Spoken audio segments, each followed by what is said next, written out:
ताकि मैं प्रभु से जो मैंने सीखा उन बातों को शेयर कर सकूं। भजन संहिता 45 का 4, 45 का 4, ये 3 चीज मैं आज अपने जब एग्जाम ड्यूटी लगी थी तो मैं इस चीजों को मनन कर रहा था अपने लाइफ के लिए। नंबर 1, भजन संहिता 45 का 4, सत्यता, सत्यता, ट्रुथ। नंबर 2, नम्रता। और नंबर 3, धार्मिकता। धर्म लिखा होगा, जैसा भी आप उसको समझते हैं। सबसे पहली बात, सत्य रहे किसी भी चीज में। सच, सच को ओढ़ना है हमको। और सच हमारा, बोलते हैं ना, बेल्ट ऑफ ट्रुथ। तो ट्रुथ का, सच्चाई का जो बेल्ट है, और बेल्ट गायब हुआ तो फिर पूरा ड्रेस खराब। तो हमारी जो कमर है, हमारा जो कपड़ा वस्त्र जो प्रभु ने दिया, समझ लीजिए अभी के लिए, इस पृथ्वी में जब तक है, जो सोल्जर वाला ड्रेस है, ब्राइड वाला नहीं, तो उसमें वो बेल्ट जो है वो सत्य का रहना चाहिए। हर बातों में सच्चाई। अब चाहे किसी को कड़वा लगे, चाहे किसी को अच्छा लगे। देखिए क्या होता है, जो मैंने सीखा है, पहले मैं क्या सोचता था, नहीं मैं सच बोल रहा हूं तो मैं उसको कड़े शब्द में बोलूंगा तो ही सत्य होगा वो। परंतु प्रभु ने मेरी सहायता की और उन्होंने कहा, देखो सत्य तुम बोल रहे हो, लेकिन उसको प्यार से भी बोलोगे तो भी वो सत्य ही है। तो कई जगह हमको प्यार से बोलना पड़ता है और कई जगह हमको डांट के लिए बोलना पड़ता है, क्योंकि ये बाइबल सिखाती है। सिचुएशन के हिसाब से हमको व्यवहार करना पड़ता है। कई बार हमारा जो गुस्सा रहता है वो प्रभु की ओर से नहीं रहता है। वो झुंझलाहट, वो गुस्सापन, वो हमारा ही रहता है, वो शारीरिक रहता है। इसलिए उसमें हमको बड़े बैलेंस रूप से समझना है, कौन सा गुस्सा प्रभु की ओर से आ रहा है और कौन सा गुस्सा हमारा शरीर का है और हमारे बुद्धि से निकल रहा है। और आत्मा में हम जितना ये सब चीजों को प्रैक्टिस करते जाएंगे डेली डेली, तो उतना ही हम निपुण बनते चले जाएंगे और समझ जाएंगे कि ये शैतान की ओर से है और ये, मतलब ये शरीर शरीर के काम है और ये प्रभु की ओर से। तो सबसे पहली बात मेरे प्रियो, हर बात में सच्चे रहें। हमेशा कोशिश करें और इसमें निपुण हो जाए कि हमेशा हमेशा जब भी बोले सच बोले, और हमेशा जब भी सुने तो सच्चाई से प्रसन्न हो, झूठ से नहीं। चाहे वो आपके परिवार वाले हो, चाहे आपके कितनों भी क्लोज रिलेटिव हो, अगर आपको लगता है यहाँ झूठ है तो उसके लिए आप मुंह बना सकते हैं वहां पे, बिल्कुल। क्योंकि आप उस चीज से डिसएग्रीमेंट शो कर सकते हैं कि मैं इस चीज से नहीं, अभी तक जब आप बोल रहे थे ना तब तक ठीक था, जैसे ही आपने ये बात बोली ना तब आपको आप थोड़ा सा, होता है ना कई बार हम मतलब फेशियल एक्सप्रेशन से, कई बार मान लीजिए आप बोल रहे हैं कुछ, मैं हंस रहा हूं, अब अचानक से कुछ आपने बोला तो मेरे को हंसी नहीं आ रही उस चीज पे, तो नहीं आ रही तो नहीं आ रही, क्योंकि वो चीज मेरे लिए हंसी के लिए नहीं है। जैसे बाइबल में लिखा है इफिसियों की पत्री में, तुम्हारे मुंह से क्रूड जोकिंग ना निकले, खराब तरीके के जोक ना निकले। जाहिर सी बात है हमें परमेश्वर पिता में आनंदित रहना है, लेकिन खराब जोक या खराब चीजों को लेकर के आनंदित नहीं होना है। वो सिर्फ अपने आप को प्रसन्न करने के बराबर है, वो अपने आत्मा को नहीं। इसीलिए हमेशा सच्चाई से प्रसन्न हो मेरे प्रियो। भले आप प्रेम से बोल, देखिए सच बोलने वाले को बहुत लोग पसंद नहीं करते इस दुनिया में, क्योंकि देश का जो मेन लोगो कहता है कि सत्यमेव जयते। लेकिन यहाँ पे सत्यता किसी भी देश में इतना आसान नहीं है, क्योंकि सत्य यीशु मसीह का दूसरा नाम भी है। मार्ग, सत्य और जीवन मैं ही हूं। तुम सत्य को जानोगे और सत्य तुम्हें स्वतंत्र करेगा।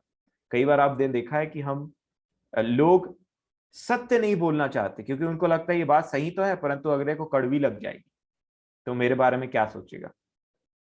लेकिन हमेशा हमको सत्य को का बेल्ट हमको बांधे रहना, क्योंकि सत्य का बेल्ट का बक्कल टूट गया तो समझ लीजिए पूरा कपड़ा नीचे से गया, गायब। और इसी के लिए हमको समझना है सत्यता। तो मैं ये चीजों को देखा। दूसरा, नम्रता। देखिए कितनी अच्छी बात है, सत्यता के साथ में नम्रता ऐड है। तो हम नम्रता से सच्चाई को बोलें, फिर चाहे कोई हमें पत्थर भी क्यों ना मारे, जबान से या फिर सही वाला। तो सत्यता और नम्रता, और तीसरा है धार्मिकता के निमित्त अपने ऐश्वर्य। क्योंकि यहां पे ये जो व्यक्ति है, ये जो कोरा है, वो प्रेस कर रहे हैं राजा को। उनको सराहना कर रहे हैं। अगर आप पहला वचन देखेंगे तो लिखा है मेरा हृदय एक सुंदर विषय, क्या लिखा है, मेरा हृदय एक सुंदर विषय की उमंग से उमड़ रहा है। और फिर क्या लिखा है, जो बात मैंने राजा के विषय में रची है, किसके विषय में है ये बातें, राजा। और राजा बोलने से उसको वो क्लियर करते हैं कि अगर आप छठवें वचन को देखेंगे तो, दो में भी है पर छठवें वचन में लिखा है, हे परमेश्वर तेरा सिंहासन सदा सर्वदा बना रहेगा। तो राजा कौन, सबसे राजाओं का राजा परमेश्वर पिता और प्रभु यीशु मसीह के लिए लिखा हुआ है ना। तो परमेश्वर पिता को जब वो प्रेस कर रहे हैं तो उनकी तीन क्वालिटी को वहां पे सामने रखते हैं, सत्यता, नम्रता और धार्मिकता। सत्यता, नम्रता और धार्मिकता। हमेशा हमको सत्यता को बेल्ट को रखे रहना है। दूसरा, हमेशा हमको नम्र रहना। अब नम्र का मतलब सिर्फ शब्दों से नहीं होता है। नम्र का मतलब होता है कि कोई व्यक्ति अपने परमेश्वर पिता के सामने अपने पापों को मानने के लिए कितना नम्र है। एक व्यक्ति जब अपने परमेश्वर पिता के सामने नम्र रहता है तो वो ऑटोमेटिकली इंसानों के सामने नम्र बन जाता है। यूहन्ना बपतिस्मा दाता के चाल चलन को आप ध्यान से देखिए। यूहन्ना बपतिस्मा दाता के सामने में सदूकी और फरीसी लोग जब बपतिस्मा लेने के लिए आ रहे थे तो उन्होंने कहा कि हे सांप के बच्चों, तुम्हें किसने जता दिया कि आने वाले क्रोध से भागो। तो उनके शब्द किसी भी, अगर मैं संसार का जो स्टैंडर्ड है किसी को नम्र बोलने का उसके हिसाब से देखूं तो गलत है। तब तो यूहन्ना बपतिस्मा दाता बहुत ही कठोर व्यक्ति। मैंने जब पहली बार बाइबल को पढ़ा था मैं बोले ये कैसे शब्द है, ये तो अजीब बोल रहे। सांप के बच्चों से स्टार्ट किया, हे सांप के बच्चों तुम्हें किसने जता दिया कि आने वाले क्रोध से भागो। तब मैंने समझा कि ये यूहन्ना, फिर मैं आगे पढ़ा। तो कई बार ऐसा होता है बाइबल में आप आधा अधूरा पढ़ेंगे ना तो बहुत मुश्किल में पड़ जाएंगे, आधा पूरा पढ़ेंगे तो लगेगा कि हाँ ये पार्ट यहाँ पे मिसिंग था।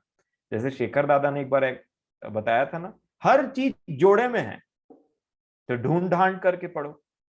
तब मैं आगे गया तो मैंने एक चीज को देखा कि यूहन्ना बपतिस्मा दाता जैसे ही यीशु मसीह को देखते हैं बोलते हैं ये परमेश्वर का मेमना है, मैं तो इसके जूते के बांध खोलने के लायक भी नहीं हूं। अब देखिए दोनों एक से बढ़कर एक नम्र। पहला ये यूहन्ना बपतिस्मा दाता ऐसी बात करते हैं, उधर यीशु मसीह क्या बोलते हैं, जो स्त्रियों से जन्मे हैं उनमें सबसे बड़ा यूहन्ना बपतिस्मा दाता है।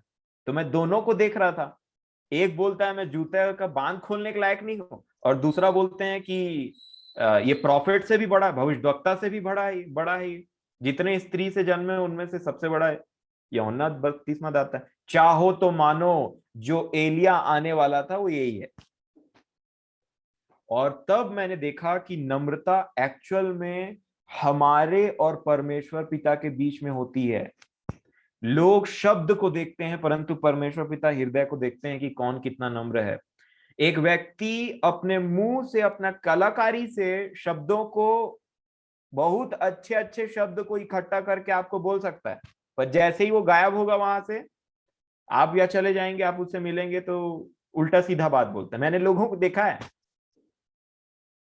मैं अब एक व्यक्ति का बात बताता हूं आपको, वो मैं उनको समझता था कि बड़े नम्र व्यक्ति, क्योंकि उनके शब्द वैसे रहते थे। वो मेरे टीचर थे जब मैं बैचलर डिग्री पढ़ता था तो, और बच्चे लोग भी कुछ भी बोलते थे तो ज्यादा डांटते नहीं थे। परंतु अब वो टीचर हैं तो अब ऐसा होता है कि उनसे मिलना जुलना हो जाता है तो थोड़ा फ्रेंडली हो गए। तो मैंने देखा कि मतलब जो वो बात बोला करते थे और वो जो बात अकेले में बोलते हैं उसमें बहुत अंतर है। फिर मैं अपने जीवन को जांचने लगा, कहीं मैं भी तो ऐसी नहीं हूं।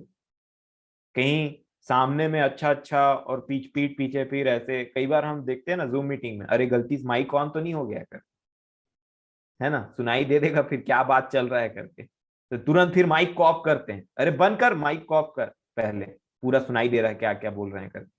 इसका मतलब जब हमारी बारी आती है तो हम ऐसा सोचते हैं कि अरे बड़े प्रेम से बोलो, और फिर जब माइक बंद, अरे यार ये लोग हर दिन 9:45 बजा देते हैं। और फिर जैसे ही माइक ऑन होता है तो शालोम ऐसे करके एक बहुत सुंदर वाला निकलता है।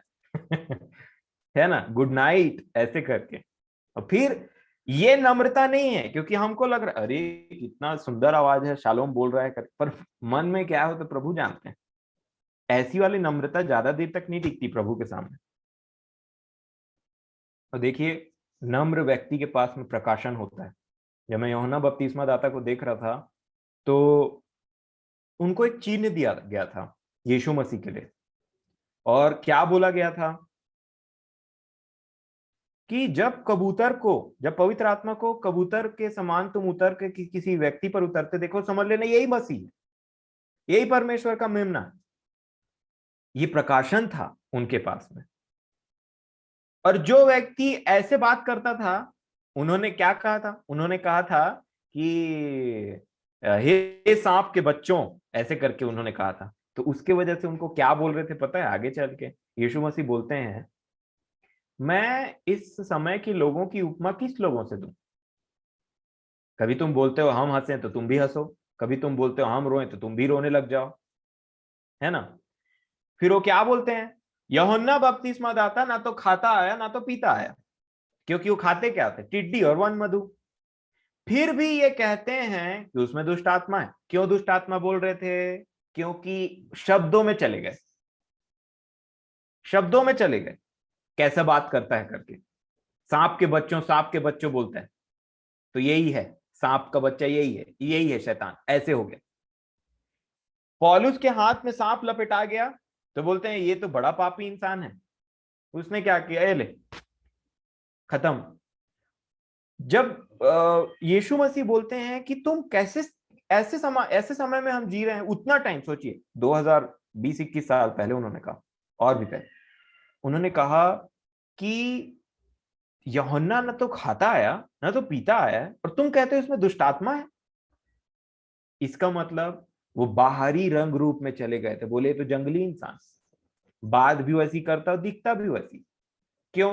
क्योंकि उनका ड्रेसिंग क्या रहता था? वो ऊंट ऊंट का जो चमड़ा, ऊंट का जो ऊपर वाला कवर स्किन, उसको वो पहनते थे, और फिर चमड़ा का बेल्ट, और खा क्या, एक हाथ में टिड्डी एक हाथ में वन मधु। तो बताइए, ऐसे व्यक्ति को, मैंने आपसे कहा था ना, ऐसा व्यक्ति हमारे सामने आ जाता तो आप क्या बोलते उसको? बाल ऐसे बड़ा, दाढ़ी बढ़ा हुआ, उसके बाद में एक हाथ में टिड्डी पकड़ा, एक हाथ में वन मधु, इधर इसको चबाए इधर इसको थोड़ा सा खा लिया। उसके बाद में ऐसा ड्रेसिंग सेंस, और जंगल से निकल करके आ रहा है, क्योंकि जंगल में रहते थे वो। उनके आउटर अपीयरेंस को देख करके लोगों ने दिमाग में एक जजमेंट बना लिया और कहा ये तो दुष्ट आत्मा है इसमें। एक्चुअल में जब आप देखेंगे तो वो जो यूहन्ना बपतिस्मा दाता का आप रंग रूप थोड़ा सा सोचिए ना, अपने मन में थोड़ा इमेजिन करिए। जंगल में रह रहा है, कपड़े वैसे पहने, हाथ में वैसे रखे हैं। बहुत पहले एक मूवी आता था, पुरानी हवेली। पुरानी हवेली का एक तो भूत था, और उसका भी कुछ वैसे ही स्वरूप था। अगर आप देखेंगे तो क्या लिखा है, मैं आपको सच बता रहा हूं, सच बता रहा हूं मैं आपको, मैं मजाक नहीं कर रहा हूं। मैं इसलिए बता रहा हूं कि कभी भी हम किसी के आउटर अपीयरेंस में मत चले जाएं कि वो दिखता कैसा है, बोलता कैसा है, क्या है वो करके फंस जाएंगे।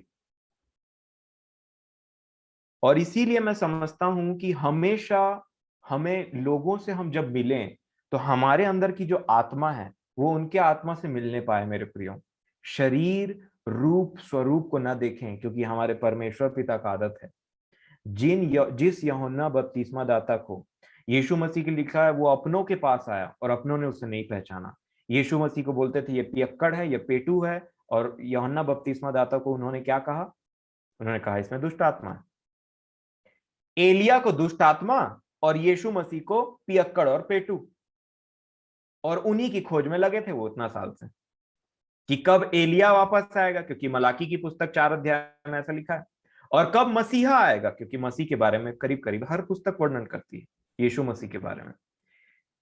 ये नम्रता की जिसके हम नम्रता का डेफिनेशन हमारे लिए हमेशा कोमल शब्दों से नहीं होना चाहिए, क्योंकि नीति वचन में भी कई बार लिखा है जो बहुत मीठे मीठे शब्द बोलते हैं, इवन वैश्या के लिए ऐसा लिखा है, उसके होंठ से मधु टपकता है। जी हाँ, इसीलिए हमारी जो बात है सत्य, नम्रता, मैं नहीं बोलता कि अच्छे से बात करना बुरी बात है, मैं खुद उन चीजों को सीख रहा हूं और मैं खुद चाहता हूं कि मैंने बहुत सारी चीजों को आप लोगों से भी सीखा है, तो मैं खुद चाहता हूं, लेकिन ये नहीं कि मेरे मन में कुछ और है और मेरे जबान से कुछ और बातें निकल रही। मैं रियल रहना चाहता हूं कि प्रभु भी आ जाए तो मेरे पर ऐसे टेढ़ा नजर करके ना देखें कि अच्छा, क्योंकि प्रभु ने क्या कहा सदूकी और फरीसियों को, जो मन में भरा रहता है वो मुंह से निकलता है, परंतु तुम कैसे अच्छी बातों को बोल सकते हो, तुम कैसे अच्छी बातों को बोल सकते हो, मतलब तुम्हारे मन में जो भरा उसको तो मैं देख सकता हूं, परंतु जो मुंह से निकल रहा है उसको तो लोग देख सकते हैं। ये सच्ची नम्रता जो मैं समझता हूं। और तीसरा, धार्मिकता। हमेशा भले काम में, जैसा कि आज कुलूसियों की पत्री से दादा ने एक बहुत अच्छे वचन को हमारे सामने में मनन करने के लिए रखा, 1:9-10 के लिए, और उसमें ऐसा लिखा है कि भले काम जो है उससे हम फलवंत हो, फलवंत हो उसमें। तो ये मैंने सीखा